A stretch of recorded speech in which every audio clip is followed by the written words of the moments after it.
पढ़े थे ना। एक था तुम्हारा मोनोसेंट्रिक में केवल, हाँ, जिनमें केवल एक सेंट्रोमियर पाया जाता था। एक होते थे पॉलीसेंट्रिक जिनमें मल्टीपल सेंट्रोमियर पाए जाते थे।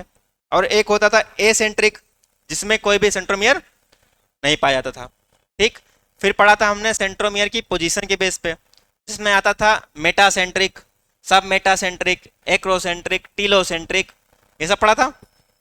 ऐसे करके हमने क्रोमोसोम के बारे में पढ़ा था। ठीक। फिर हमने जो अगला चैप्टर शुरू किया था वो कौन सा था? Cell division. ठीक। सेल डिवीजन क्या होता है? हाँ, एक ऐसी प्रोसेस होती है जिसमें मदर सेल से डॉटर सेल का डेवलपमेंट होता है। ठीक। और जो सेल डिवाइड होती है उसको बोलते हैं मदर सेल, और डिवाइड होने के बाद जो सेल बनती है वो डॉटर सेल। ठीक। उसके बाद हमने पढ़ा था कि सेल डिवीजन जो होता है इसमें एक सेल साइकिल चलती है। सेल साइकिल में कितनी स्टेज होती थी? दो। कौन कौन सी? एक होती थी इंटरफेज, दूसरा एम फेज। इंटरफेज सबसे लंबी होती थी और एम फेज सबसे छोटी होती थी। इंटरफेज में तीन स्टेज होती थी, कौन कौन सी? G1, S और G2। G1 में क्या होता था? आरएनए और प्रोटीन। G2 में आरएनए और प्रोटीन। S में क्या होता था? डीएनए और हिस्टोन प्रोटीन। ठीक। तो ये जो इंटरफेज होती थी इसको बोलते थे प्रिपरेटरी फेज, क्योंकि इसमें सेल अपने आप को प्रिपेयर कर रही होती है डिवीजन करने के लिए। ठीक। उसके बाद हमने पढ़ी थी सेल डिवीजन के टाइप। कितने टाइप का होता है सेल डिवीजन? चार टाइप का। सेल डिवीजन दो टाइप का, एक माइटोसिस, एक मियोसिस। माइटोसिस का मतलब एक ऐसा डिवीजन जिसमें एक मदर सेल दो डॉटर सेल में डिवाइड होती है। ठीक। और मियोसिस क्या होती है? जिसमें एक मदर सेल चार डॉटर सेल में डिवाइड होगी। तो जो माइटोसिस होती है, माइटोसिस में कितनी फेज होती थी? कौन कौन सी? प्रोफेज, मेटाफेज, एनाफेज और टेलोफेज। ठीक। प्रोफेज में क्या होता था कि न्यूक्लियर मेम्ब्रेन और न्यूक्लियोलस प्रेजेंट होती थी। क्रोमोसोम बहुत लंबे लंबे होते थे, उनका कोई क्लियर शेप साइज कुछ भी नहीं होता था। उसके बाद आती थी मेटाफेज स्टेज। मेटाफेज में क्या होता था? क्रोमोसोम की सबसे अच्छी स्टडी करते थे, सारे क्रोमोसोम क्लियर दिखाई पड़ते थे और सारे क्रोमोसोम एक मिडिल प्लेट पे आके अरेंज हो जाते थे। ठीक। और न्यूक्लियर मेम्ब्रेन गायब हो चुकी होती और न्यूक्लियोलस भी गायब हो चुका होता था। ठीक। उसके बाद पढ़ी थी हमने एनाफेज। इस एनाफेज में क्या होता था? स्पिंडल फाइबर बनते थे, क्रोमोसोम डिवाइड हो जाता था और अपोजिट पोल पे जाना स्टार्ट कर देता था। ठीक। और जैसे ही टीलोफेज आती थी वो क्रोमोसोम अपोजिट पोल पर पहुंच चुके होते थे और एक सेल, जैसे ही साइटोकाइनेसिस आती थी, एक सेल दो सेल में डिवाइड हो जाती थी। ठीक। ये पढ़ा था हमने माइटोसिस का। तो आज हमको पढ़ना है मियोसिस। ठीक। कुछ लोगों की पहली क्लास है मतलब हमारी है, तो हमारा चैप्टर भी नया ही है एकदम। ठीक। कौन सा है? मियोसिस। ठीक। क्या है मियोसिस? क्या है मियोसिस?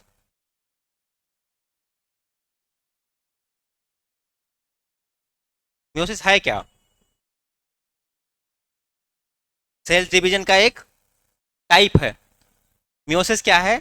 एक सेल डिवीजन का एक टाइप है जिसमें एक मदर सेल चार डॉटर सेल में डिवाइड होती है और चारों में जो क्रोमोसोम होते हैं वो सेम नहीं होते हैं।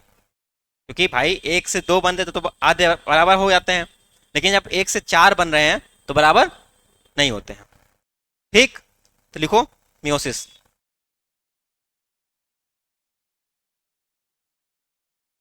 ए type of cell division, a type of cell division in which a type of cell division in which one mother cell, one mother cell is divided into,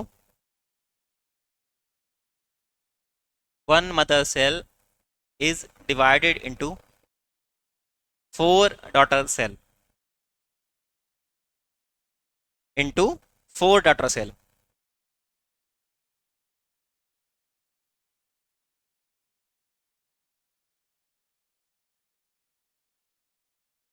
ठीक, तो सेल डिवीजन ए मयोसिस क्या है, एक cell division का type है जिसमें एक mother cell 4 daughter cell में डिवाइड होती है। ठीक, अगला पॉइंट लिखो, it was first observe by Van Beneden and term was given by Farmer and Moore.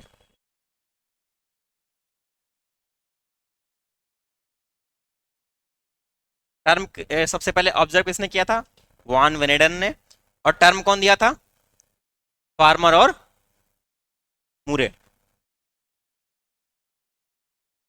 Observe by Van Beneden and term was given by Farmer and Moore.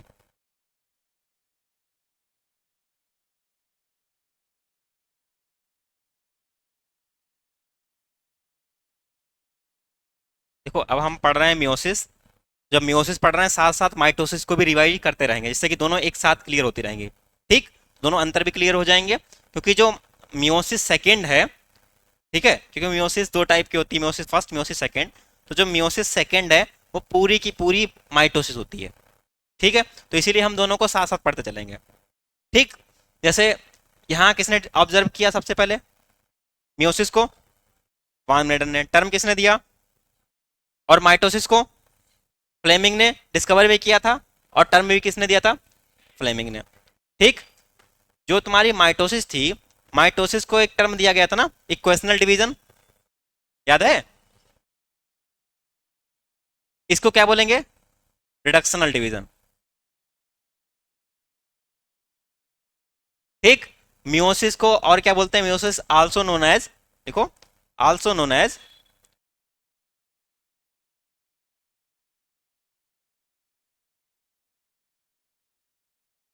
Reductional division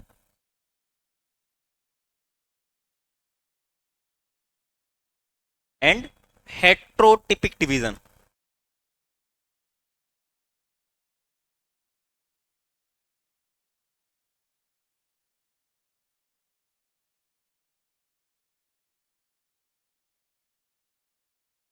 ठीक, mitosis को क्या बोलते थे, equational division. Meiosis को क्या बोलते हैं, reductional division. Mitosis को बोलते थे होमोटिपिक, इसको क्या बोल रहे हैं, हेट्रोटिपिक। ठीक, अब याद करो जब हम लोगों ने माइटोसिस पढ़ी थी तो उसमें हमने न्यूक्लियस का डिवीजन कितनी बार किया था, एक बार हुआ था। कहाँ पे होता है,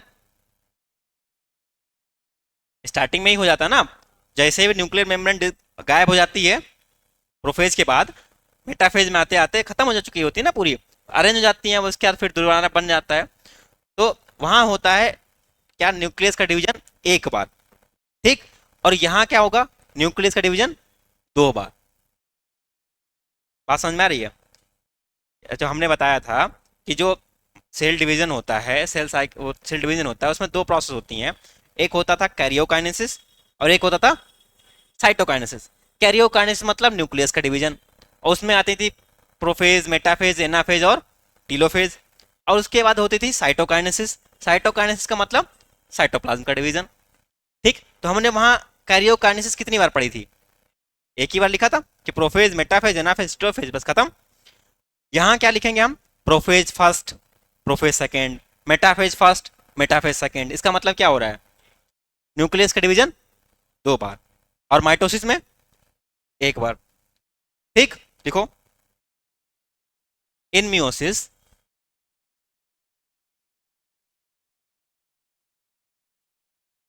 न्यूक्लियस,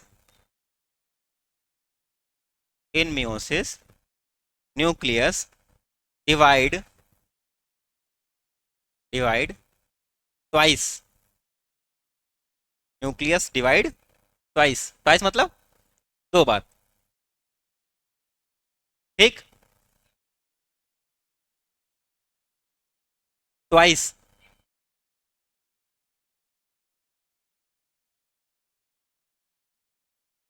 ठीक, यार ट्वाइस लिख लो, 2 टाइम्स लिख लो, कुछ भी लिख लो, अपनी लैंग्वेज में समझ में आया तुमको, अगर ये याद ना हो तो 2 टाइम्स लिख लेना। ठीक। हाँ। और जब हम पढ़ रहे थे माइटोसिस, तो क्रोमोसोम कितनी बार डिवाइड हुए थे?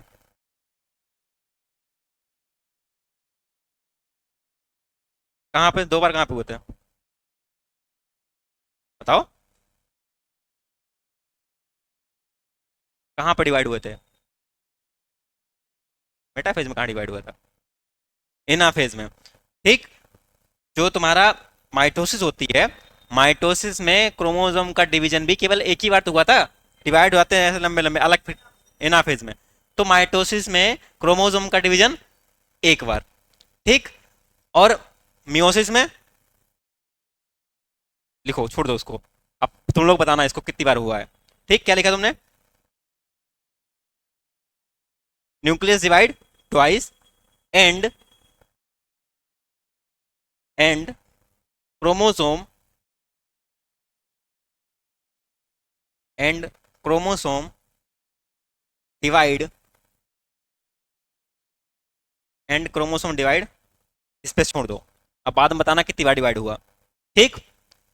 अपने बताना कितनी बार डिवाइड हुआ है। चलो, अब लिखो pre meiotic interphase.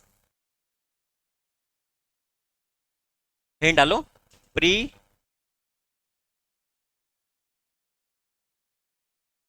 Meiotic interphase.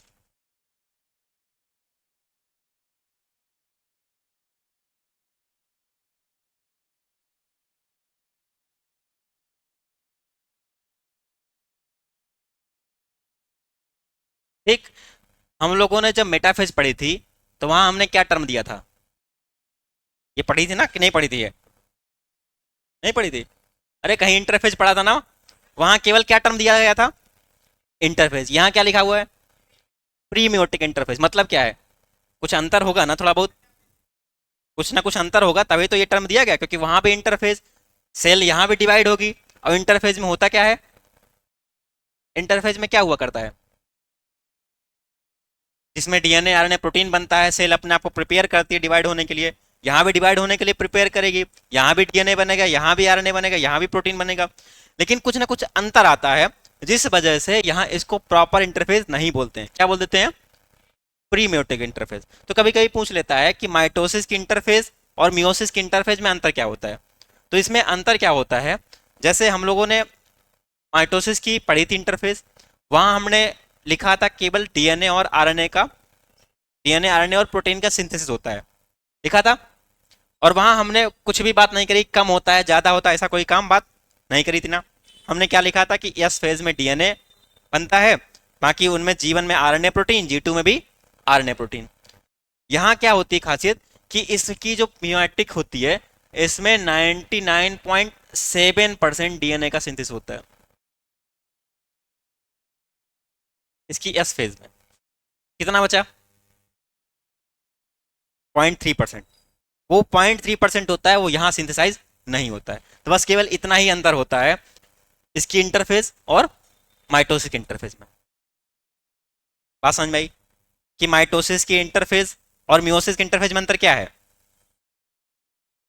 इसमें कंप्लीट डीएनए का सिंथेसिस नहीं होता है, जबकि माइटोसिस में कंप्लीट सिंथेसिस हो जाता है। ठीक, तो बस इसमें लिख लो इतना point, 99.7% DNA synthesise.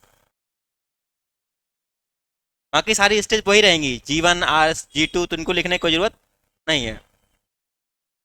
99.7% DNA synthesise इन एस फेज, इन एस फेज।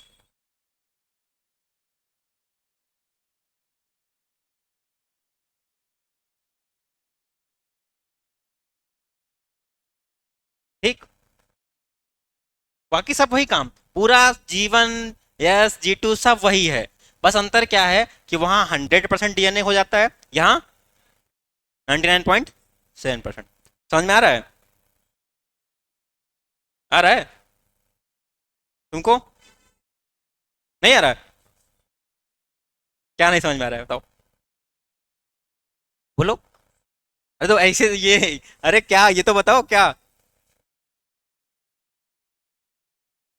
99.7% डीएनए। भाई मैंने कहा कि जो माइटोसिस होती है, माइटोसिस में 100% डीएनए बन गया पूरा। ठीक। जैसे मान लो अगर तुम्हारे पास एक, चलो अभी लास्ट बताऊंगा, एक होती है सी वैल्यू। ये क्वेश्चन पूछा जाता है, बताऊंगा लास्ट में लिखाऊंगा, अभी पढ़ाया नहीं इसलिए इसको, मतलब जैसे ही म्यूसिस खत्म होगी बताऊंगा इसको। एक होता है सी वैल्यू। सी वैल्यू का मतलब होता है कि टोटल कितना अमाउंट डीएनए प्रेजेंट है। ठीक। उसको बोलते हैं क्या, सी वैल्यू। टोटल अमाउंट कितना प्रेजेंट है। तो जैसे मान लो अगर 2C वैल्यू जो है प्रेजेंट है डीएनए स्टार्टिंग में, जब सेल डिवीजन के लिए तैयार हो रही है। ठीक। कितना प्रेजेंट है, 2C। आएगी एस फेज, आती है। एस फेज में क्या लिखा था, डीएनए सिंथेसाइज होता है, मतलब ये 2 जो हो जाएगी अब कितने में हो जाएगी, 4C। क्योंकि जितना 2C था उसने फिर से अपने आप को डबल कर लिया, तो हो गई 4C। ठीक। ये किस में था, ये माइटोसिस में। ठीक। सेम चीज आते हैं मियोसिस में, यहां थी 2C। ठीक। लेकिन यहां क्या हो गई, 3.97C। बात समझ में आई।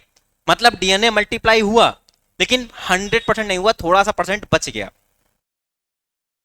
बात समझ में आई। तो यही लिखा है कि उसमें केवल 99.7% डीएनए सिंथेसाइज होता है, और यहाँ उसमें माइटोसिस में पूरा 100%। अब समझ में आ गई बात ये। ठीक। अभी इसको लिखाना है कि यहाँ से क्वेश्चन पूछा जाता है। ठीक। मैं कहा इन दोनों कंप्लीट हो जाने दे, फिर तुम लोगों से क्वेश्चन पूछूंगा खुद से। ठीक है, थोड़ा तुम लोगों को अपना दिमाग चलाना। ठीक। तो क्या लिखा, 99.7% डीएनए। ठीक। अब डालो हेडिंग, फर्स्ट न्यूक्लियर डिवीजन। हमने पढ़ा ना कि न्यूक्लियस का डिवीजन इसमें कितनी बार होता है, 2 बार। तो बस हेडिंग डालो, फर्स्ट न्यूक्लियर डिवीजन।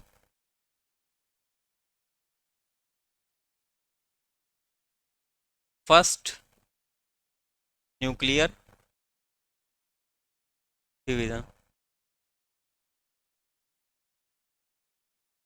इसी को बोलते हैं मियोसिस फर्स्ट।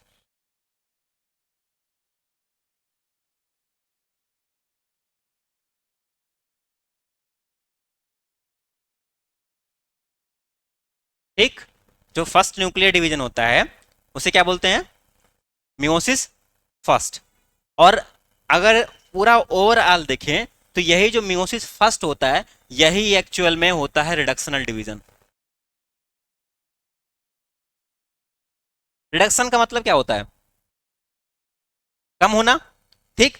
तो यहाँ जो मियोसिस फर्स्ट है, इसमें किसी चीज की कमी हुई होती है, और वो चीज क्या होती है, क्रोमोसोम।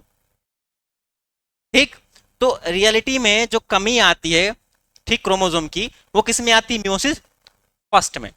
मियोसिस सेकंड में कमी नहीं आती है, इसलिए मियोसिस सेकंड को हम इक्वेशनल भी बोल देते हैं, और इक्वेशनल माइटोसिस को भी बोलते हैं। बताया था, बताया था ना, इसलिए कहते हैं कि माइटोस मियोसिस सेकंड और माइटोसिस दोनों सेम है। बात समझ में आई। अब जैसे कभी कोई क्वेश्चन पूछता है कि which of the following stage is called as reductional division. ठीक। क्वेश्चन दिया माइटोसिस, दिया मियोसिस, अगला दिया मियोसिस फर्स्ट, फिर दिया मियोसिस सेकेंड।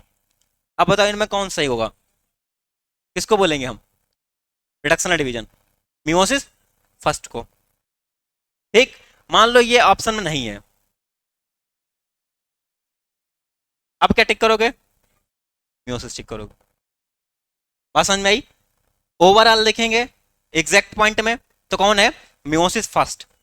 और जब मान लो सबको मिला कर दिया बड़े बड़े तो कौन है, मियोसिस। बात समझ में आई। क्योंकि मियोसिस का रिजल्ट ही होता है क्रोमोसोम नंबर की कमी, तो इसलिए मियोसिस को ओवरऑल बोल देते हैं रिडक्शनल डिवीजन। लेकिन वो एग्जैक्ट कमी आती किस स्टेज में है, मियोसिस फर्स्ट में, तो इसीलिए रियल में रिडक्शनल कौन सा है, मियोसिस फर्स्ट। बात समझ में आई। तो क्या लिखा तुमने, first nuclear division, meiosis first, इसके आगे टेस्ट करके लिखो रिडक्शनल डिवीजन। इसी में लिख लो टेस्ट करके रिडक्शनल डिवीजन।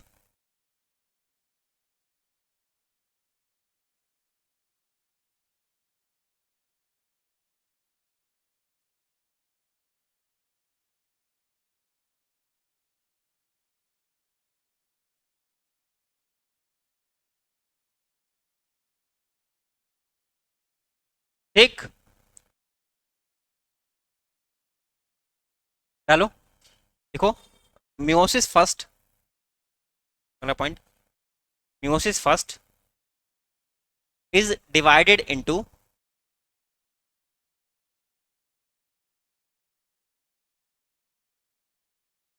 फॉलोइंग स्टेज,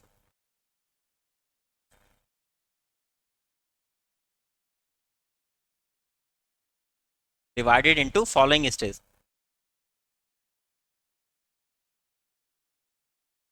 सबसे पहले माइटोसिस हमने कौन सी स्टेज पढ़ी थी? प्रोफेज। यहाँ भी कौन सी होगी?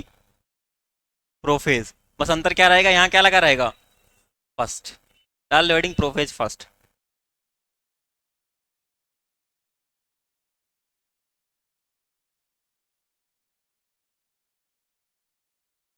ठीक, हम लोगों ने माइटोसिस की प्रोफेज में क्या पढ़ा था? क्या? क्रोमोसोम सारे लूज बॉल जैसे होते हैं, और न्यूक्लियर मेम्ब्रेन प्रेजेंट रहती है, न्यूक्लियोलस भी प्रेजेंट रहता है, और जैसे जैसे स्टेज बढ़ती है वो धीमे धीमे डिसअपियर होना शुरू हो जाते हैं। क्रोमोसोम पहले छोटे छोटे होते हैं, बाद में धीमे धीमे थिकनेस होने लगते हैं। ठीक, यही पढ़ा था ना? तो ये जो सारा काम होता है, ये सब किसके अंदर आ जाता है? प्रोफेज फर्स्ट के अंदर में सारा पूरा वही काम हो जाएगा। ठीक, लेकिन क्या किया गया है, इस प्रोफेज फर्स्ट को और फर्दर डिवाइड किया गया। काम वही होगा, ठीक, न्यूक्लियोलस प्रेजेंट होगा, एब्सेंट होगा, गायब होगा। ठीक, क्रोमोसोम क्लियर शेप में होंगे, आएंगे धीमे धीमे, स्पिंडल फाइबर लास्ट तक पढ़ने लगेंगे। सारा पूरा काम जो माइटोसिस में लिखा था वही होगा, लेकिन इसको स्टेज वाइज डिवाइड कर दिया गया है। कौन कौन सी तुमने पढ़ी होंगी? लेप्टोटीन, जाइगोटीन, पैचिटीन, डिप्लोटीन और डाइकानासिस। ठीक, तो जो तुमने माइटोसिस में जो भी काम पढ़ा था वो सारा इनके अंदर आ जाएगा। मतलब सब में डिवाइड किया कि आधा काम इसका है, ये काम इसका है, ये काम इसमें है, लेकिन होगा वही काम। बात समझ में आई? ठीक, तो सबसे पहले डालो हेडिंग लेप्टोटीन।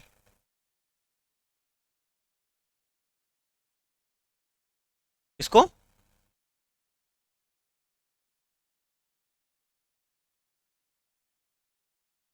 इसको पढ़ाए थे अभी, प्रोफेज फर्स्ट को।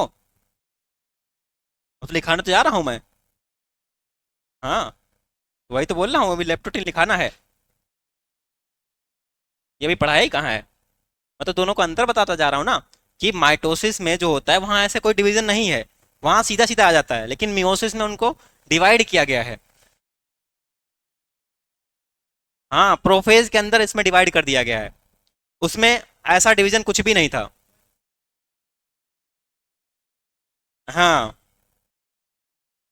वही चीज ऐसे कि एक कह दिया जाए कि खाना लगा हुआ है थाली में। ठीक, तो खाना लगा हुआ है, अब ये वही चीज बताओ कि उस थाली, एक थाली है, उसमें सब्जी भी है, उसमें रोटी भी है, उसमें चावल भी है, अचार भी है। ठीक, तो क्या किया गया है, तो खाना ही पूरा ना। तो माइटोसिस ने कह दिया कि वो खाना है, अब मियोसिस ने कह दिया वो अलग अलग, चावल रोटी दाल ये सब है। बात पल्ले पड़ी? तो वही चीज है कि जो कुछ होगा वो सब इनमें डिवाइड हो जाएगा, होगा पूरा वही काम। ठीक, सबसे पहले कौन सी स्टेज? लेप्टोटीन। अब याद करो प्रोफेज की स्टार्टिंग का पॉइंट क्या लिखा था? हमने लिखा था कि क्रोमोसोम बहुत पतले पतले होते हैं, लिखा था।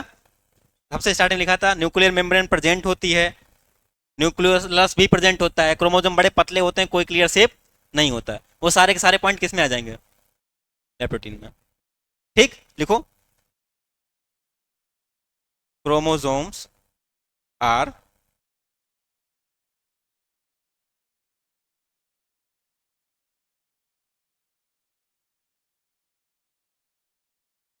Look like loose ball.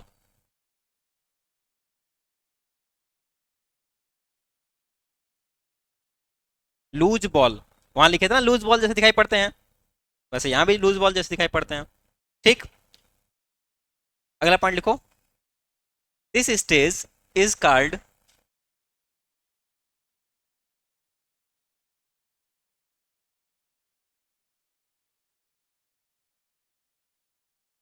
क्या लिखा है? क्या लिखा है?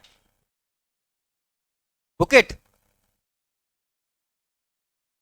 जो बना के देते हो ना इस तरह वाला? हाँ ऐसे देते हो ना? अरे ऐसे ही बना होता है वो। इसको क्या बोलते हैं, बुके बोलते हैं ना? हाँ यही बुके। तो उसको बोलते हैं बुके स्टेज। क्यों बोलते हैं? बुके में क्या होता है, कुछ दिख रहा है? बुके में उलझा नहीं रहता है कुछ। बुके में क्या है? सारा अरेंज रहता है और ऐसा लग रहा है कि केवल एक सिंगल पॉइंट से सारी चीजें निकली हुई हैं। होता है ना? बुके में ये होता है कि ऐसा लगता है कि सारा चीज जो है एक ही जगह से निकली हुई है। सेम इस जो लेप्टोटीन स्टेज होती है, इसमें क्या होता है, सारे क्रोमोजोम ऐसे लगा करते हैं कि एक ही जगह से ऐसे निकल रहे हैं, इस तरह से। तो इसीलिए इसको बोल देते हैं कि ये बुके स्टेज है। बात समझ में आई? बुके स्टेज क्यों बोलते हैं? क्योंकि सारे क्रोमोजोम, क्रोमोजोम नाम की कोई चीज तो है नहीं, क्योंकि सब पतले पतले लंबे लंबे धागे जैसे हैं। कोई क्लियर शेप है नहीं। क्लियर शेप कहाँ आएगा? मेटाफेज में। और अभी तो हम प्रोफेज की एकदम स्टार्टिंग में चल रहे हैं, तो कोई क्लियर शेप नहीं, सारा बॉल जैसे दिखाई पड़ते हैं। और ऐसा लगता है कि सारे के सारे एक पॉइंट से निकले हुए हैं। इसलिए इसको बोलते हैं बुके स्टेज। कोई दिक्कत? बुके स्टेज क्यों बोलते हैं, समझ में आया? लिख लो। Also called as bouquet stage. लिखा बुकेट जाता है, पढ़ा बुके जाता है।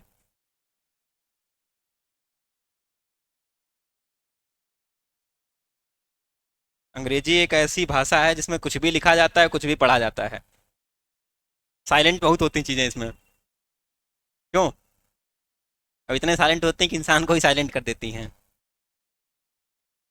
होती है ना? क्या लिखा? जैसे हम लोगों में बड़ा इस समय चल रहा है ना, गणपति बप्पा मोरिया, होता है ना? और उन लोगों में क्या होता है, बस होता है ना, तो साइलेंट हो जाते हैं। हैं? हाँ जी सर, बस इतना ही करते हैं ना, बस हो गया। हम लोगों में बड़ा डीजे जे लेके चलते हैं बहुत, तो हम लोग बड़ा बोलते बहुत हैं। ये होता है, इसलिए वो भी साइलेंट उनकी चीजें रहती हैं, हमारे साइलेंट कुछ नहीं रहता है। कुछ लिखा? This is stage called as bouquet stage. अगला लिखो। Condensation of chromosome. Condensation of chromosome.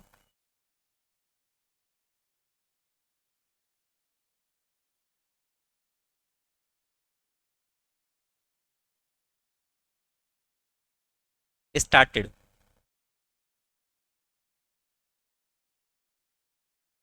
And and nuclear volume,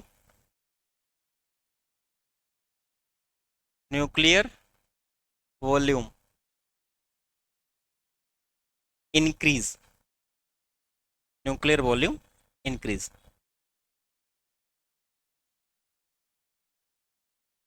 nuclear volume increase. ठीक, मतलब न्यूक्लियस जो है अब धीमे धीमे बड़ा होने लगेगा। ठीक, क्रोमोसोम लूज बॉल जैसे होते हैं, लेकिन धीमे धीमे उनका भी सिंथेसिस, कंडेंसेशन होने लगेगा। ठीक। और बुके स्टेज बोलते हैं।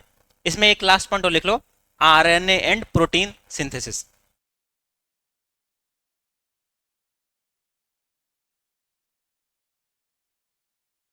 RNA and protein synthesis.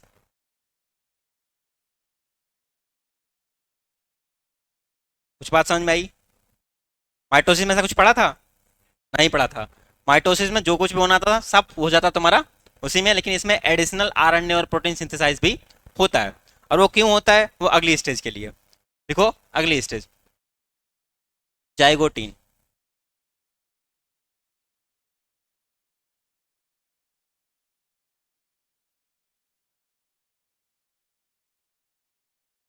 इसमें लिखो 0.3% डीएनए बचा था।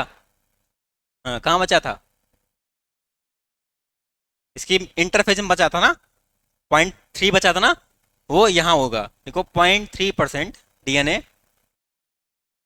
0.3% of remaining DNA, 0.3% of remaining DNA. Remaining मतलब बचा हुआ डीएनए, रिमेनिंग डीएनए सिंथेसाइज्ड।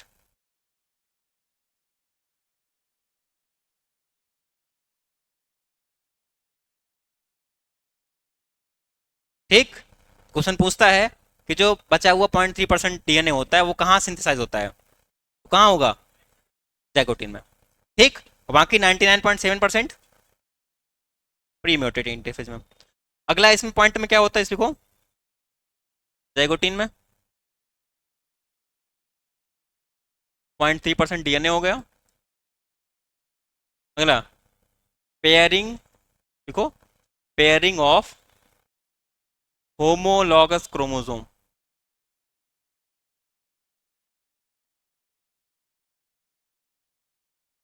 इसको बोलते हैं synapses.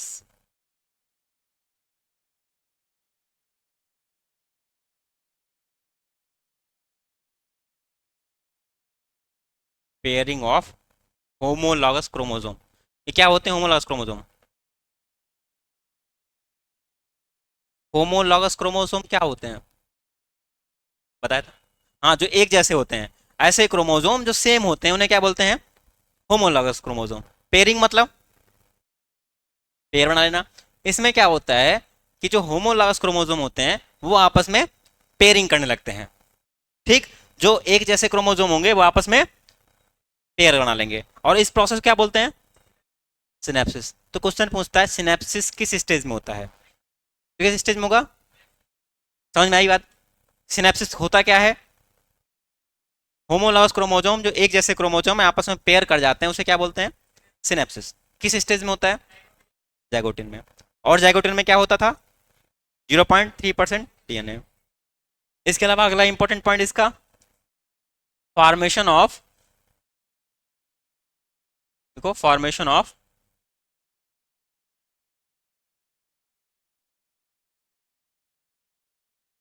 Formation of synaptonemal complex. देख लो, बता रहा हूं क्या है।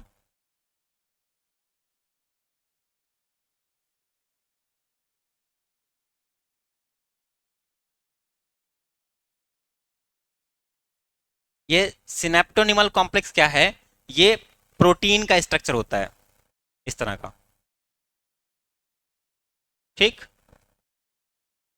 ये इस तरह का स्ट्रक्चर होता है सिनेप्टोनिमल कॉम्प्लेक्स। और ऐसा माना जाता है कि ये सिनेप्टोनिमल कॉम्प्लेक्स जो है ये क्रॉसिंग ओवर में हेल्प करता है। ठीक, ऐसा माना जाता है, कोई इसका प्रूफ नहीं है, क्योंकि कुछ जगह ऐसा पाया जाता है कि हाँ इसकी वजह से क्रॉसिंग ओवर रुक जाता है, कुछ जगह ऐसा पाया जा गया है कि ये नहीं होता है तब भी क्रॉसिंग ओवर होता है। तो इसका कोई प्रूफ नहीं है कि क्या काम है इसका, किसी को इसका कोई काम नहीं पता है। ठीक, लेकिन ऐसा माना जाता है कि सिनेप्टोनिमल कॉम्प्लेक्स जो है वो क्रॉसिंग ओवर में हेल्प करता है। तो ये कभी पूछता नहीं इसका काम क्या है, केवल पूछता है किस स्टेज में बनता है, तो किस में बनेगा, जाइगोटीन में। ठीक, इसका फंक्शन कभी नहीं पूछा जाता है कि क्या काम होता है। ठीक, लेकिन फिर भी अगर कोई पूछ ले तो क्रॉसिंग ओवर में हेल्प करता है, लेकिन ऐसा पूछेगा नहीं कभी कि वो फंक्शन इसका क्लियर नहीं है। ठीक, पूछता है कि सिनेप्टोनिमल कॉम्प्लेक्स को सबसे पहले किसने देखा था, तो एक साइंटिस्ट थे मोसे।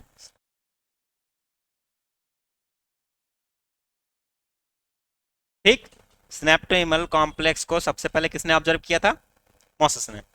फर्स्ट टाइम लिखो, first time observed bye Moses.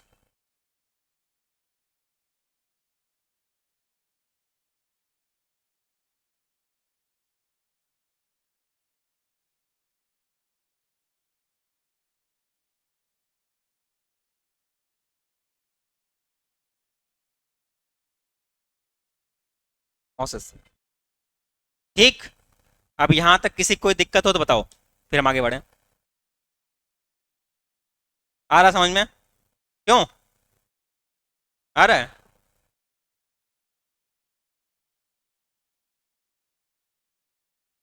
अभी बस पेयर हुए हैं, अभी कुछ नहीं हुआ है। ठीक, सबको आ रहा है, आ रहा है, तुमको तो आना चाहिए, तुमको भी आना ही चाहिए, आ रहा है, हाँ, आ रहा है। ठीक है, हाँ अभी तो आ ही रहा, बस हमारा काम अभी तक का है ना, घर जाके तो खुद पढ़ना है। हाँ, ये तुमने बात सही कही, ये तो समझ में आ जाता है, क्वेश्चन नहीं समझ में आता। सही बात। इसका इलाज क्या है, कोई इलाज नहीं इसका।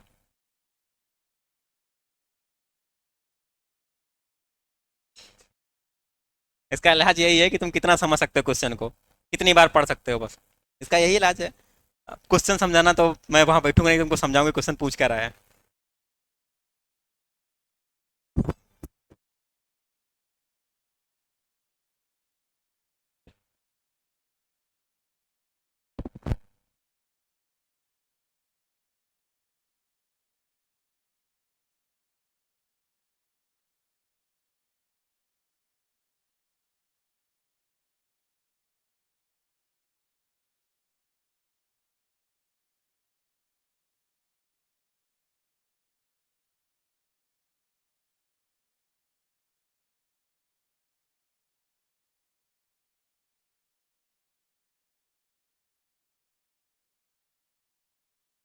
क्या लिखा?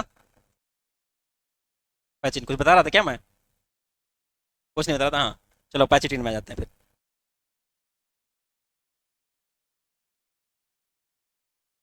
चलो, लेप्टोटीन हो गया, जाइगोटिन हो गया, अगला पैचिटिन। देखो, पैचिटिन जो है, जाइगोटीन और पैचिटिन सबसे ज्यादा क्वेश्चन पूछे जाते हैं इन्हीं से। एक जाइगोटीन से, एक पैचिटिन से। ठीक। इस पैचिटीन में तीन चीज याद रखना है। एक रखना है बी टी सी। ठीक। इस पैचिटीन में कितनी चीजें होती हैं? बीटीसी होता है इसमें। बी का मतलब है बाई वैलेंट। ठीक। टी का मतलब है यहाँ टेट्राड। और सी का मतलब है क्रॉसिंग ओवर। ये तीनों चीजें किसमें होती हैं? क्वेश्चन केवल यही पूछता है कि ये कहाँ होती हैं। एक क्रॉसिंग ओवर किस स्टेज में होता है? तो पैचिटीन में। बाई वैलेंट किस स्टेज में बनते हैं? अरे पहले लिख तो रहो क्या है, फिर बताऊंगा ना क्या होता है। पहले जितना बताओ उतना सुन लो, अब बताऊंगा ना इसके बारे में क्या है।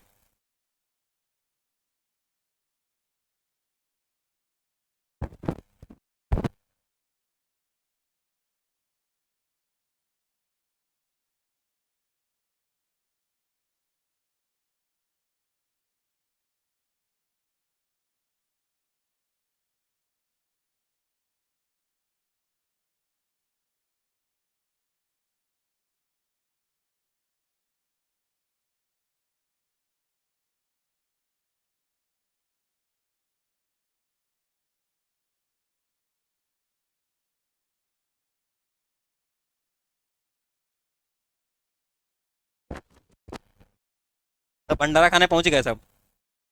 हमारे यहाँ भंडारा चल रहा है, करे भाव तुम भी हो। मैं यहाँ पढ़ा रहा हूँ, मैं कैसे पहुंचूँ वहाँ? हैं? अब हो जाएगा तो बनाएंगे खुद, और क्या। यही एक ऑप्शन है। हैं? इतने नहीं महान है कि लेके हमारे लिए पैक करके ले जाएंगे। उनका बस सिर्फ हमसे और मंगवा लें। इतना कौन महान होता है कि लेके जाए आप दूसरे के लिए? तो सबसे पहले इसमें तीन चीजें होती हैं सबसे इंपॉर्टेंट। एक होता है बाइवेलेंट, एक होता है टेट्राड, एक होता है क्रॉसिंग ओवर। तीन चीजें पूछता है किसमें बनती हैं, तो इसमें होती हैं। अब सबसे पहला क्वेश्चन, बाइवेलेंट क्या है? बाई का मतलब क्या होता है? दो। वैलेंट का मतलब होता है एक धागे जैसा स्ट्रक्चर या कॉइल जैसा। तो अब बाइवेलेंट का मतलब कुछ समझ में आ रहा है क्या होगा? दो धागे। अभी तुमने इससे पहले स्टेज में क्या पढ़ा था? सिनेप्सिस पढ़ी थी। सिनेप्सिस में क्या होता है? सिनेप्सिस में क्रॉसिंग ओवर कहाँ होता है? दो होमोलॉगस क्रोमोसोम आपस में पेयर कर जाते हैं। तो जो पेयर कर जाते हैं तो उसके बाद जो क्लियर स्ट्रक्चर बनता है उसे क्या बोलते हैं? बाइवेलेंट। बात समझ में आई? क्वेश्चन पूछता है कि एक बाइवेलेंट में कितने क्रोमोसोम होते हैं, तो कितने होंगे? एक किसी का अभी पता है ना, पेयर होता ना। तो एक बाइवेलेंट में कितने क्रोमोसोम? दो। ठीक। अगला क्वेश्चन पूछता है कि एक बाइवेलेंट में कितने सेंट्रोमियर? तो एक क्रोमोसोम में एक सेंट्रोमियर, दो में दो। फिर पूछता है कि एक बाइवेलेंट में कितनी क्रोमेटिड? तो एक क्रोमोसोम में कितनी क्रोमेटिड? दो, तो दो में चार। ये सारे क्वेश्चन पूछे जा चुके हैं बाइवेलेंट से।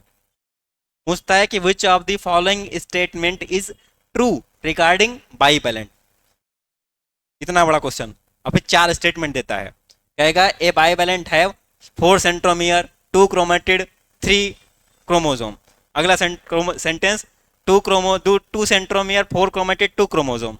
फिर यही घुमाता रहेगा, मतलब कहेगा इनमें से कौन सा स्टेटमेंट सही है। तो उसमें सारी चीज़ें देखनी पड़ती हैं कि 2 क्रोमोसोम होने चाहिए, 2 सेंट्रोमियर होने चाहिए और 4 क्रोमेटिड होनी चाहिए, तब जाके क्या बनेगा वो बाईवैलेंट। बात समझ में आई? ये है बाईवैलेंट। समझ में आ गई बाईवैलेंट? लिख लो बाईवैलेंट, लिख लो बाईवैलेंट। बाईवैलेंट आके केवल लिख लो इतना। हाँ, बाईवैलेंट होता क्या है? 2 homologous chromosome,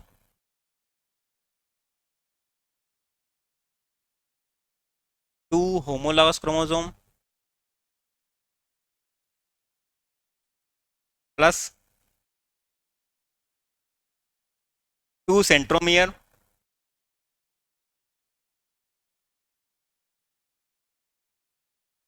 and 2 chromatid and 4 chromatid. And 4 chromatid. ठीक, ये हो गया बाइवैलेंट। बाइवैलेंट में कोई दिक्कत? अगला क्या लिखा है? टेट्राड। तो टेट्रा मतलब क्या होता है? 4। और यहाँ पर 4 तुम्हें क्या दिख रही हैं? क्रोमेटिड। तो इसमें कितनी क्रोमेटिड होती हैं? 4, इसलिए इसको क्या बोलते हैं? टेट्राड। टेट्राड किसमें बना है? पैचिटिन में। और टेट्राड है क्या? 4 क्रोमेटिड की वजह से इसको बोलते हैं टेट्राड। टेट्राड क्लियर हो गया? लिखना है इसको, कोई मतलब है इसका? टेट्राड में क्या मतलब? 4 क्रोमेटिड, इसलिए इसको बोलते हैं टेट्राड। अगला है क्रॉसिंग ओवर। ठीक, अब क्रॉसिंग ओवर क्या होता है? तो क्रॉसिंग जानते ही हो ना, क्रॉसिंग क्या होती है? हाँ, जो क्रॉसिंग देखो ना, गीतानगर क्रॉसिंग, 9 नंबर क्रॉसिंग, देखे हो ना? हाँ, जो ऐसे ऐसे ट्रेन जाती है तो इसको कैसे क्रॉस करते हैं। तो यहाँ क्या होता है? आपस में एक्सचेंज होता है ना, इसी को बोलते हैं क्रॉसिंग।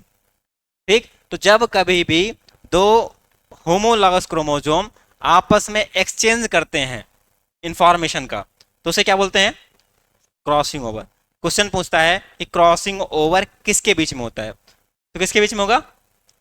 होमोलॉगस के बीच में। ये ध्यान रखना, ऐसे ही क्वेश्चन पूछता है कि क्रॉसिंग ओवर होमोलॉगस के बीच में होता है कि नॉन होमोलॉगस के बीच में होता है, तो किसके बीच में होगा ये? होमोलॉगस। लिख लो क्रॉसिंग ओवर में एक्सचेंज ऑफ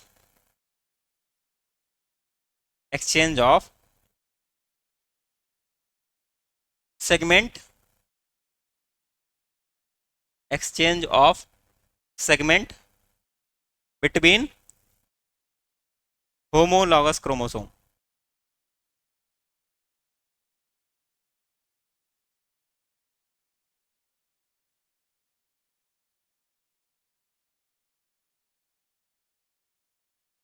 ठीक, सेगमेंट, 2 क्रोमोसोम आपस में ऐसे फ्यूज किए हैं।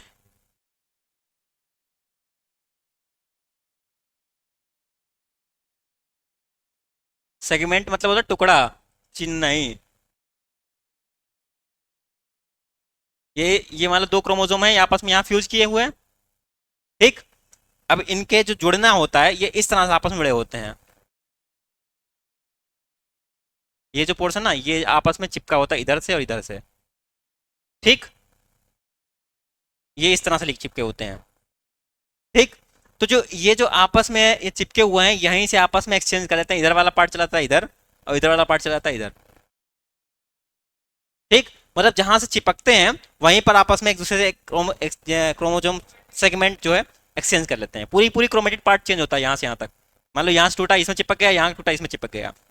ये होता है क्रॉसिंग ओवर। तो हाँ, अलग दूसरे क्रोमोजोम की, होमोलॉगस क्रोमोजोम की। हाँ, पूरा नहीं, पार्ट उसका थोड़ा सा, जितना अटैच होता है उतना चेंज हो जाता है। ठीक, जैसे क्रॉसिंग देखे हो ना, क्रॉसिंग में कितना पूरी रोड चली जाती है क्या? जितना अटैच होता है उतना चेंज होता है, बस वही इसके साथ है। हाँ, इतना ही चेंज होगा ना जितना अटैच है। जितना टच होता है उतना ही एक्सचेंज होता है, पूरा पूरा नहीं एक्सचेंज होता है। मेंटेन करने के लिए, चेंज लाने के, एक्सचेंज लाने, कुछ नया वेरिएशन लाने के लिए। मियोसिस से वेरिएशन आता है, माइटोसिस से वेरिएशन नहीं आता। तभी तो जो हमारे पेरेंट्स और हम में अंतर होता है, हम एक जैसे कहाँ होते हैं? क्या हम उनके जैसे होते हैं क्या? और जबकि प्लांट में जो कटिंग वटिंग करके लगाते हैं तब सब एक जैसे होते हैं, क्योंकि वो माइटोसिस से होता है, वहाँ क्रॉसिंग ओवर नहीं होता है। तो वेरिएशन लाने का मेन जो रीजन है वो कौन है? इसलिए होता है क्रॉसिंग ओवर। ठीक, आगे बढ़े। कोई समस्या? हम्म, पूछो पूछो। होता है। हाँ हाँ, एक से चार नहीं, एक से दो हैं ये। हाँ क्रोमेटेड एक से ये दो हैं, मतलब ये एक है, ये पूरी, ये एक पूरी एक है। इसको ऐसे दिखाया गया है इसको।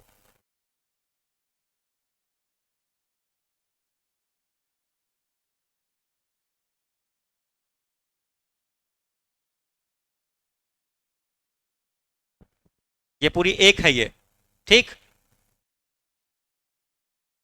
ये इस तरह की होती है, मतलब ये पूरी एक है ये। हाँ ये पूरी एक क्रोमेटेड है, ये दूसरी क्रोमेटेड है पूरी, और बीच में ये सेंट्रोमियर है। हाँ ये पूरी एक क्रोमेटेड है, दो नहीं है वो। ये जो है ये दो नहीं है, ये एक है ये। बस इसको ऐसे बनाया जाता है ये आधी। तभी तुमने देखो कि एनाफे जब स्टेज बनाते हैं तब इनको मूवमेंट ऐसे दिखाया करते हैं, ऐसे दिखाते हैं एक तरफ के लिए, और ऐसे दिखाते हैं दूसरी तरफ के लिए। कभी देखना, कभी देखना जब इसको अगर फोटोज वगैरह में देखना। ठीक, एनाफेज में ऐसे दिखाते हैं कि ये आधे जा रहे हैं इधर, आधे जा रहे हैं इधर, तो ये पूरी एक है ये।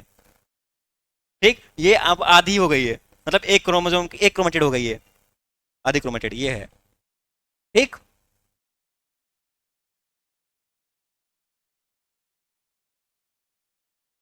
हो गया क्रॉसिंग ओवर।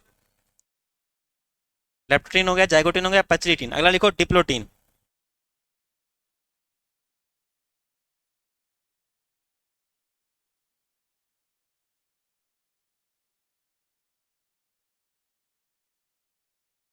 क्या?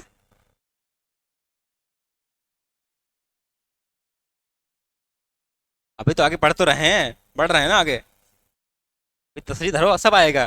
कियाज्मा का फॉर्मेशन होगा, कियाज्मा का टर्मिनलाइजेशन भी होगा। धैर्य धरो। क्या लिखा? डिप्लोटीन। अब इसी में होता है कियाज्मा का फॉर्मेशन।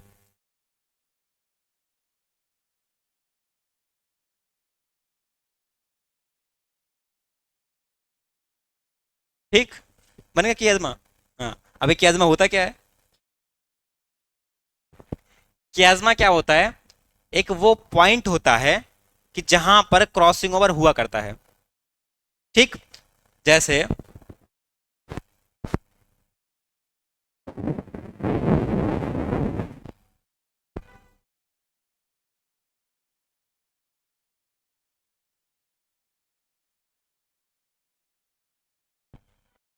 ये एक क्रोमोसोम हो गया। ठीक, एक ही है ये, दो नहीं है।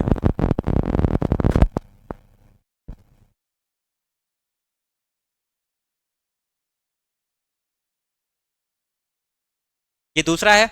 ठीक, ये आपस में यहाँ मतलब ऐसे जुड़े हुए थे आपस में एक दूसरे से, ये यहाँ से जुड़ा हुआ था। ठीक, यहाँ चल रहा था एक्सचेंज आपस में। अभी ये पूरे एकदम पास पास होते हैं, मान लो ये इस तरह से हैं,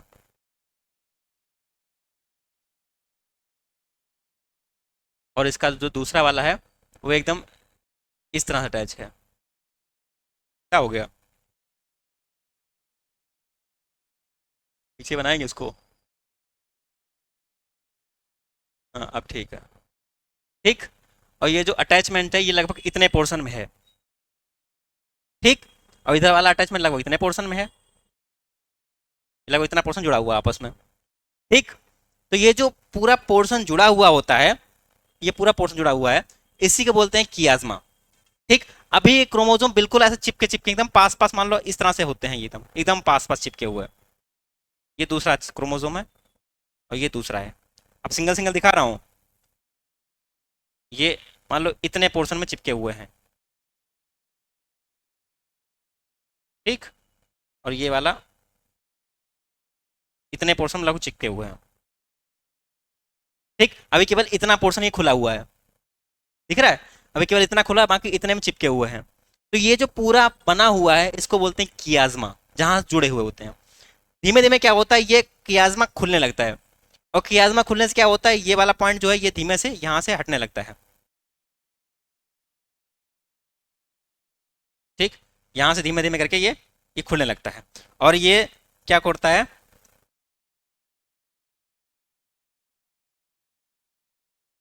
ये लगभग पहुंच जाता है ऐसे लास्ट में। चिपका हुआ था, चिपका कहाँ पे था, मिडिल में। ठीक, और ये अब कहाँ पहुंच गया चिपका हुआ, एकदम खुलते खुलते लास्ट में। जैसे रस्सी को अगर खोलो, ठीक, तो पहले चिपकी होती है लास्ट तक, फिर जब उसको खोल दो, खींचना शुरू करो, तो धीमे धीमे खिसकते एकदम लास्ट तक पहुंच जाती है। सेम वही चीज़ यहाँ होती है, क्रोमोजोम पहले चिपके हुए होते हैं, लेकिन जब ये खुलना शुरू होते हैं तो यहाँ से धीमे धीमे खुलते खुलते खुलते क्या होता है, ये लास्ट में एकदम जुड़े होते हैं, जैसे कि यहाँ पर एकदम जुड़े हुए हैं। अब लास्ट वाला पॉइंट, ये कियाज्मा का हो चुका है टर्मिनलाइजेशन, और यहाँ पर क्या है, ये कियाज्मा भी बना हुआ है। बात समझ में आई? कियाज्मा बीच में होता है, जुड़ा बना हुआ होता है, मतलब जहां पर भी जुड़ेगा क्रोमोसोम उसको बोलेंगे कियाज्मा। ठीक, तो ये कियाज्मा किस स्टेज में बनता है, डिप्लोटीन में। कुछ लोग कहते हैं कि कियाज्मा पे बनने की वजह से क्रॉसिंग ओवर होता है, कुछ लोग कहते हैं क्रॉसिंग ओवर होने के बाद कियाज्मा बनता है। बात समझ में आई? कुछ लोग कहते हैं क्योंकि कियाज्मा बनता है इसलिए क्रॉसिंग ओवर होता है, और कुछ लोग कहते हैं क्रॉसिंग ओवर होता है इसलिए कियाज्मा बनता है। ठीक, तो इसका कोई रीजन नहीं है एग्जैक्ट कि क्रॉसिंग ओवर की वजह से कियाज्मा बनता है कि कियाज्मा की वजह से क्रॉसिंग ओवर होता है। कोई ऐसा ना खुद के अंदर डाउट रखना, जो होता है होगा, देखा जाएगा बाद में, अभी नहीं पता है। ठीक, लेकिन अगर क्वेश्चन पूछेगा तो क्या तुम्हें टिक करना है, कियाज्मा कहाँ बनेगा, डिप्लोटीन में। क्रॉसिंग ओवर कहाँ होगा, पैचिटीन में।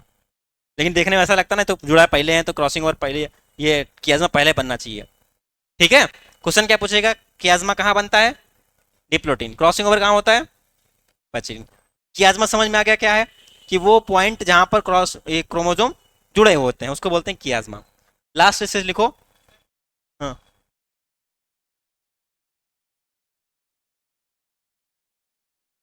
क्या कहीं पर भी जुड़ेगा वो कियाज्मा बोला जाएगा, कहीं भी, कहीं भी जुड़ा होगा। वो जब अलग क्रोमोजोम अलग होने की कोशिश नहीं करेंगे क्या, तो अलग होते होते कहीं से जुड़ेंगे तो वहां से अलग भी तो होंगे, तो छुड़ाने के लिए कुछ चाहिए ना। तो आप आगे स्टेज में लिखेंगे ना वही चीज, अभी समझाएंगे वो क्या है। अगला लिखो स्टेज, डायकाइनेसिस।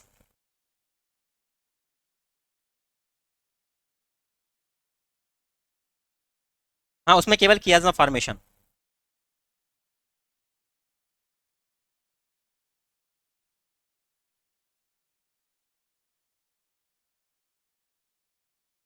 ठीक, और इसमें लिखो कियाज्मा का टर्मिनलाइजेशन।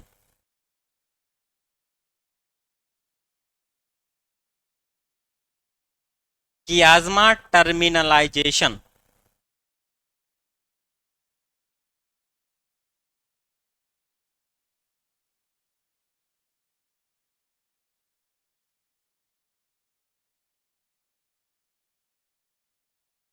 टर्मिनल मतलब क्या होता है, सबसे लास्ट में। तो यहाँ क्या हुआ, जो कियाज्मा बना था वो धीमे धीमे करके तो लास्ट में पहुंच गया है, तो उसको बोलते हैं कियाज्मा का टर्मिनलाइजेशन। मतलब अब जो क्रोमोजोम आपस में जुड़े थे वो अब अलग होने वाले हैं।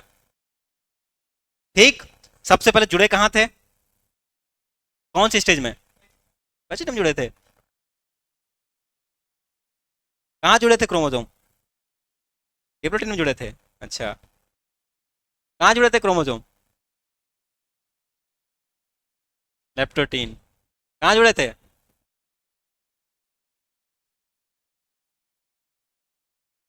आज कह रहे हो जाइगोटीन में ही जुड़ते हैं। लिखा था ना पेयरिंग ऑफ होमोक्रोमोजोम, क्रोमोजोम। पेयरिंग का मतलब क्या है, पेयरिंग का मतलब क्या है, पेयरिंग का मतलब जुड़ना। तो कहाँ जुड़े थे, जाइगोटीन में, और फिर वहां से जुड़े हुए हैं पैचिटिन में और क्लोज जुड़ गए। ठीक, फिर उसके बाद डिप्लोटीन में और आगे एकदम, फिर उसके बाद फिर से धीमे धीमे ये अलग होने लगे। जुड़े थे जाइगोटीन में, अलग होना कहाँ शुरू कर दिए हैं, कहाँ शुरू कर दिए हैं, डाइकाइनेसिस से। डाइकाइनेसिस में टर्मिनलाइजेशन लिखा है ना, तो अलग होना शुरू कर दिए हैं कहाँ, डाइकाइनेसिस तक। जुड़े कहाँ थे, जाइगोटीन में।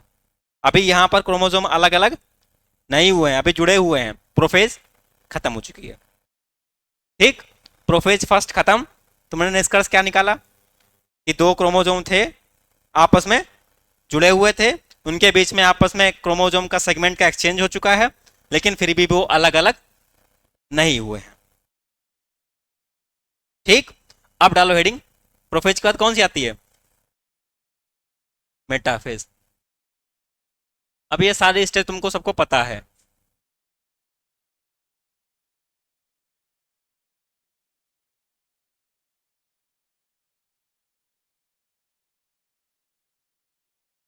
ठीक, माइटोसिस की मेटाफेज में क्या होता था?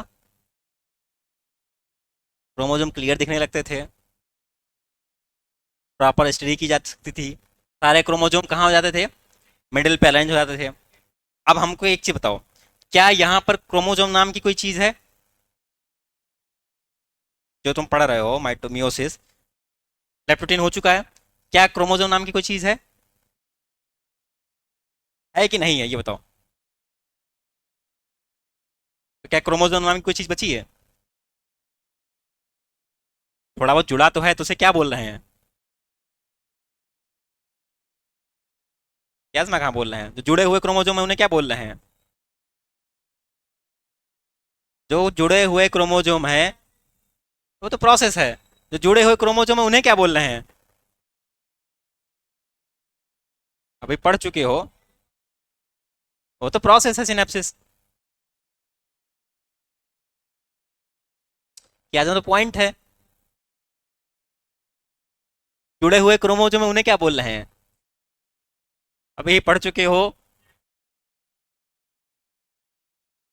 ये कुछ पढ़ाते अभी। तो ये बाइवेलेंट मतलब क्या था? यही तो था, जो जुड़े हुए क्रोमोजोम। तो क्या अब यहाँ क्रोमोजोम नाम की कोई चीज बची है? यहाँ क्या बचा है? बाइवेलेंट है। कुछ बात समझ में आ रही है? क्रोमोजोम और बाइवेलेंट में अंतर क्या है? सिंगल है तो क्रोमोजोम, दो जुड़े हुए हैं तो बाइवेलेंट। तो क्या यहाँ सिंगल है क्या कोई? तो क्या है यहाँ? तो क्या यहाँ कोई क्रोमोजोम नाम की चीज है क्या? नहीं है। यहाँ क्या है? बाइवेलेंट। तो क्या मेटाफेज फर्स्ट में क्रोमोजोम की अच्छी स्टडी होगी? यहाँ किसकी अच्छी स्टडी होगी? बाइवेलेंट की। तो जो चीजें लिखी तुमने क्रोमोजोम के लिए, सारी चीजें किसके लिए लिखोगे?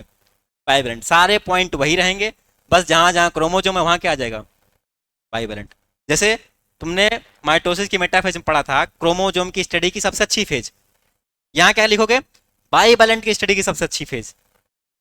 ठीक, वहां तुमने लिखा था कि सारे क्रोमोजोम मिडिल पे आ जाते हैं, यहाँ क्या लिखोगे? सारे बाइवेलेंट मिडिल पे आ जाते हैं। बात समझ में आ रही है? जो भी चीज तुमने लिखी थी क्रोमोजोम के लिए, वो सारी चीजें होंगी किसके लिए? बाइवेलेंट के लिए। बात समझ में आई? क्या सारा पॉइंट लिखवाना पड़ेगा कि लिख लोगे पिछले से देखा के? सारे पॉइंट सेम, सारे पॉइंट उठा के बस पेस्ट कर देना है, जहां जहां क्रोमोजोम लिखा होगा वहां वहां बाइवेलेंट। वही दो ही तीन पॉइंट है। पहला पॉइंट होगा कि best stage for study of chromosome, यहां क्या लिखोगे? Best stage for study of bivalent. ठीक, उसमें लिखा था all chromosome arrange on middle plate, यहां क्या लिखोगे? All bivalent arrange on middle plate. Nucleolus absent, nucleolus absent, nuclear membrane absent, nuclear membrane absent. ठीक, सारे पॉइंट वही रहेंगे, केवल क्रोमोजोम की जगह पर बाइवेलेंट। ठीक, तो अगर 2 मिनट में बचा लो तो बढ़िया रहेगा, बच जाएंगे हमारे। दो तीन, बस 3 लाइन छोड़ दो, पीछे वाला किसी माइटोसिस लिखा उसे लिख लेना। ठीक, तो मेरा टाइम बच जाएगा थोड़ा सा, वरना तुम लोगों को भी लेट हो रहा है, मेरा भी 1 घंटा होने वाला है। ठीक, हो गया मेटाफेज खत्म। अगला स्टेज कौन सी? Anaphase first. अब तो होशियार हो गए तुम। क्या पढ़ा था तुमने वहां एनाफेज फर्स्ट में? अब समझ लो बस, अब केवल समझ लो। एनाफेज फर्स्ट में तुमने एनाफेज में क्या पढ़ा था? क्या पढ़ा था? क्या लिखा था? क्रोमोजोम डिवाइड होते हैं, यहां क्या लिखोगे? बाइवेलेंट डिवाइड होता है। बात समझ भाई? वहां तुमने क्या लिखा था?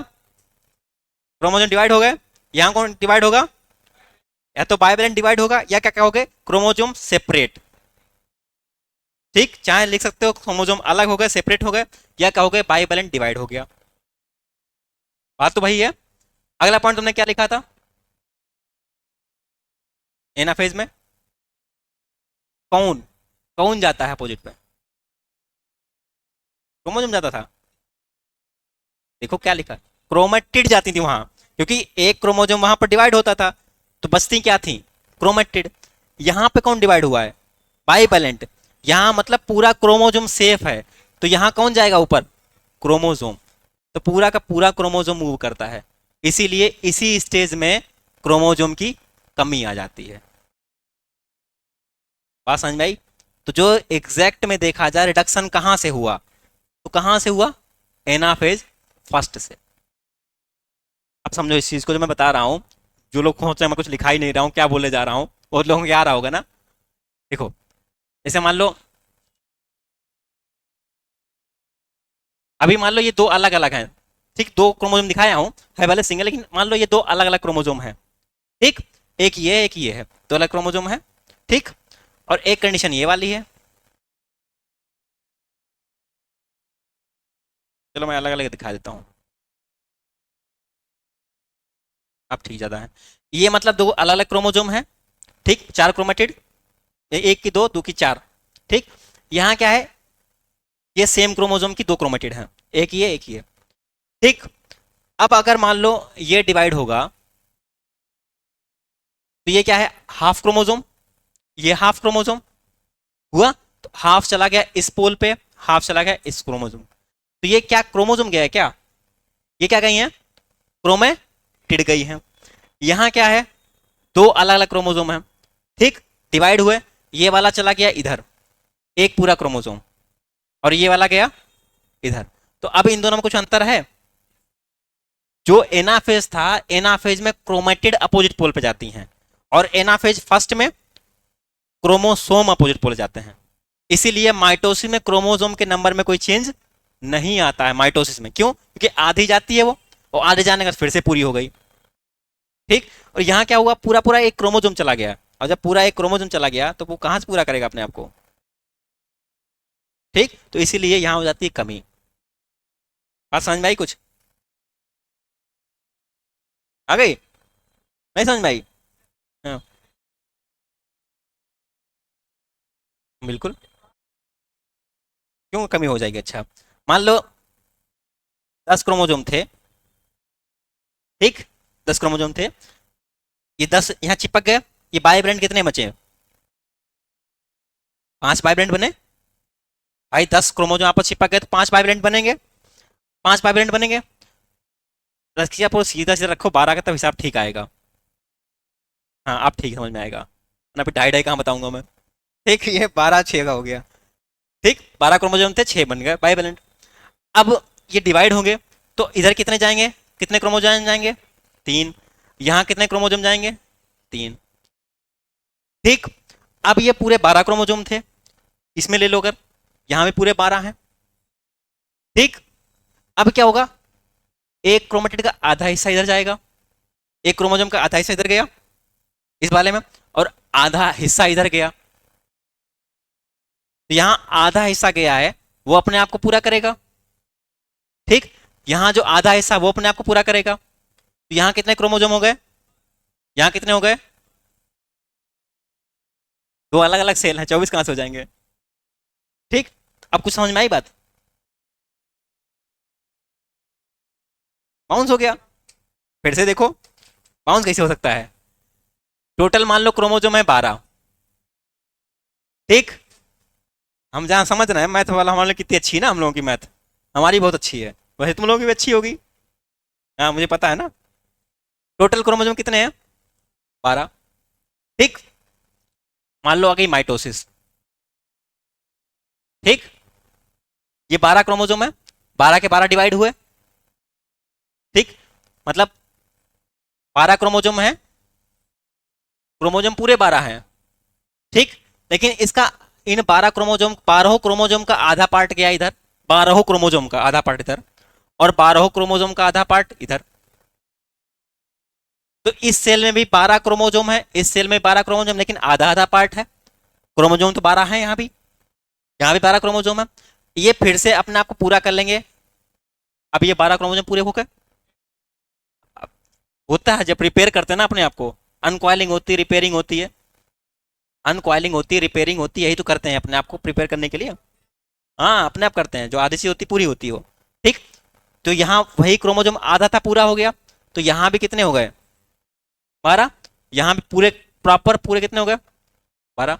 कोई चेंज आया सेल में? 12 यहाँ भी थे, 12 यहाँ भी, 12 यहाँ भी, एक से दो सेल बन गई। क्रोमोजोम में कोई चेंज आया? नहीं आया। अब आ जाते हैं मियोसिस में। ठीक, मियोसिस में 12 क्रोमोजोम है, कितने बाइवेलेंट बनेंगे? 6 बाइवेलेंट बनेंगे। यहाँ बने 6 बाइवेलेंट। ठीक, फिर तुमने पढ़ा एनाफेज में क्रोमोजोम अलग अलग हो गए, मतलब ये बाइवेलेंट डिवाइड हो गया। कितने में डिवाइड होगा? 3 3 के 2 सेट में, तो यहाँ 3, यहाँ 3। ठीक, तो यहाँ पूरा जब क्रोमोजोम गया है 3 गया है, यहाँ पूरे क्रोमोजोम गया है 3। तो अब ये बताओ, अगर ये डबल करेगा भी तो इस 3 क्रोमोजोम की कॉपी होगी? इन 3 क्रोमोजोम की अगर 6 कॉपी बन गई, तो क्या ये जो इधर वाले क्रोमोजोम होंगे ये सेम होंगे क्या? दोनों में डिफरेंस नहीं है क्या भाई?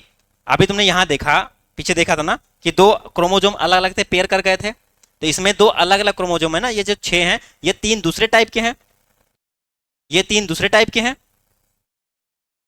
बाइवेलेंट में 2 अलग अलग क्रोमोजोम फीज किए थे ना, तो 2 अलग का मतलब 6 अलग टाइप के और 6 अलग टाइप के। बात समझ में आ रही कुछ? और फिर अगर ऐसे तो बना ही रहा हूँ, और क्या बता रहा हूँ? अरे यार यही समझो पहले।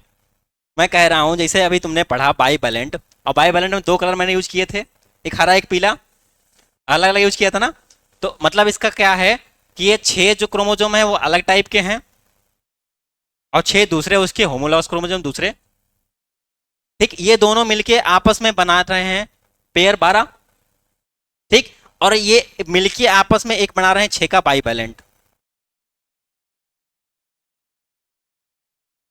ठीक, अब अगर ये डिवाइड होंगे तो ये जो 6 हैं, ये 3 3 जाएंगे नहीं जाएंगे? 3 क्रोमोजोम जाएंगे। अब जब ये 3 क्रोमोजोम गए, तो अगर इनकी तुम कॉपी डबल भी कर दोगे, तो क्या यही सेम होंगे ना? इसके सेम रिपीट होंगे, इसके सेम रिपीट होंगे, लेकिन ये वाली कहानी तो नहीं आएगी,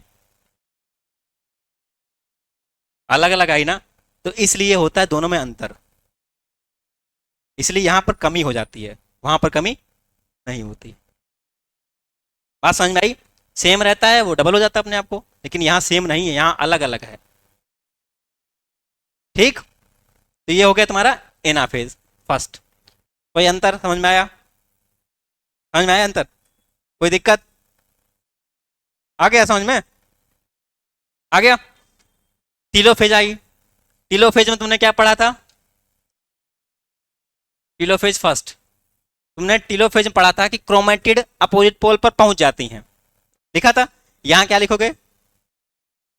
क्रोमोजोम, क्रोमोजोम अपोजिट पोल पर पहुंच जाते हैं, वहां पर क्रोमेटिड अनकॉइल हो जाती हैं, यहाँ क्रोमोजोम अनकॉइल हो जाते हैं। बस समझ में आ रही कुछ बात? बस टीलोफेज के बाद अब रुक जाना है। टीलोफेज के बाद यहाँ पर साइटोकाइनेसिस नहीं होती है, तो लिखो 2 3 लाइन छोड़ के, मतलब 4 5 6 लाइन छोड़ देना, जो सारी लिख जाए स्टेज सारी, प्रोफेज, मेटाफेज, एनाफेज, टीलोफेज। ठीक, उसके बाद लिखो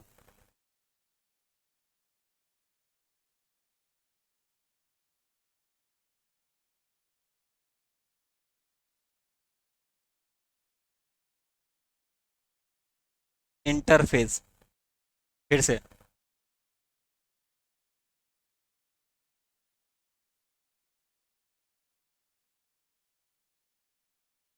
ठीक, अभी ये क्या है? ये इंटरफेज है, ना कि प्रीमियोटिक इंटरफेज। तो इसमें क्या होगा? सेल अपने आप को तैयार करेगी फिर से। बस अब इसमें अंतर क्या होगा? इसमें जो डीएनए था, इसका सिंथेसिस नहीं होगा। डीएनए सब कुछ हो चुका है काम, 3% 100% हो चुका है। तो आरएनए बन जाएगा, प्रोटीन बन जाएगा, लेकिन डीएनए का सिंथेसिस नहीं होगा। ठीक, लिख लो इसमें no DNA synthesis, no DNA synthesis. ये बीच में आ रही है दोनों के, फर्स्ट मियोटिक डिवीजन के और सेकंड मियोटिक के बीच में इंटरफेज। और इसमें क्या करती है, सेल अपने आप पूरे चेक करती है हमने क्या क्या गलतियां करी हैं, हमारे अंदर क्या क्या कमियां थी, उन सबको सही कर लें। ठीक, जो जो टूट फूट हुई होती है सब रिपेयर कर लेती है। चेक करने के बाद फिर से दोबारा डिवीजन होता है, तो उसको बोलते हैं क्या, मियोटिक सेकेंड या सेकेंड न्यूक्लियर डिवीजन। तो डालो heading second nuclear division.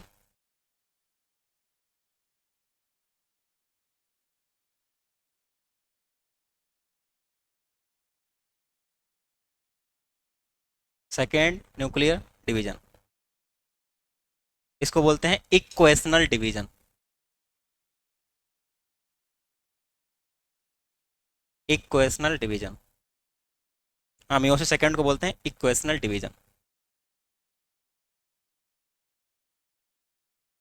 Meiotic second mitosis लिखा है क्या, इस लिखा है मियोटिक, मियोसिस बोलते हैं हाँ। ठीक, इसमें डालो हेडिंग पहली,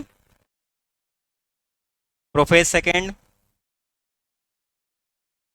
prophase second same as mitosis.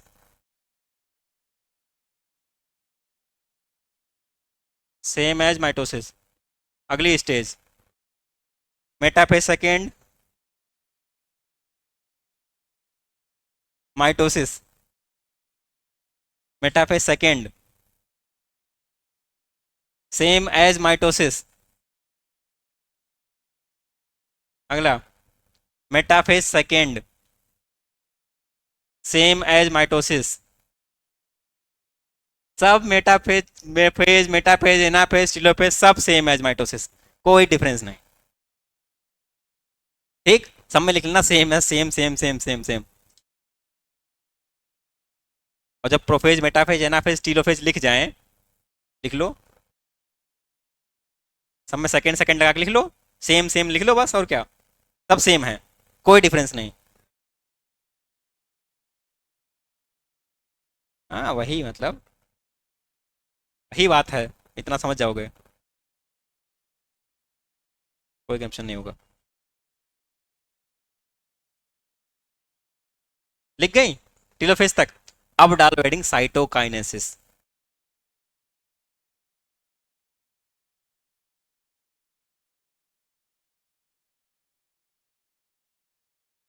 ठीक, मतलब एक बार डिवीजन हो गया लेकिन सेल अलग अलग नहीं हुई थी, अब जाके सेल होंगी अलग अलग। लिखो वन सेल साइटोकाइनेसिस में one cell is divided into is divided into 4 daughter cell।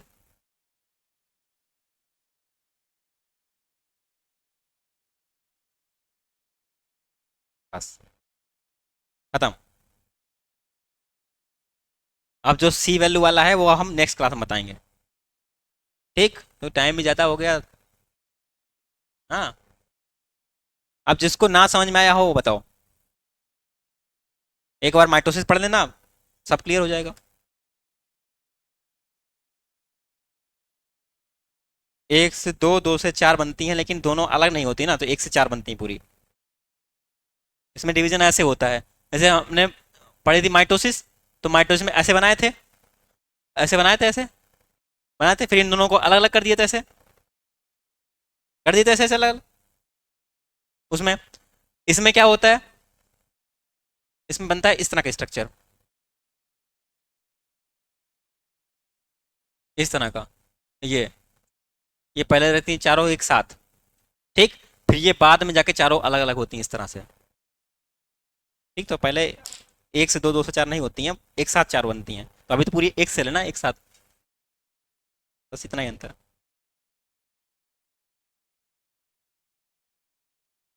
ठीक, कुछ पूछना है, कोई समस्या, कोई तकलीफ, कोई दुख, कोई दर्द पीड़ा?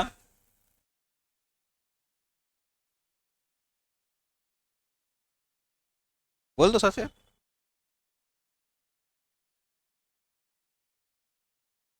बोल दो सबसे, कोई दिक्कत नहीं है, लग जाया करेगी। कुछ नहीं पूछना, सब समझ में आ गया? वो तो करना ही पड़ेगा, इसमें कौन सी पूछने वाली बात है, वो तो करना ही है। आ गया सब? अब ठीक, चलो भाई, धन्यवाद।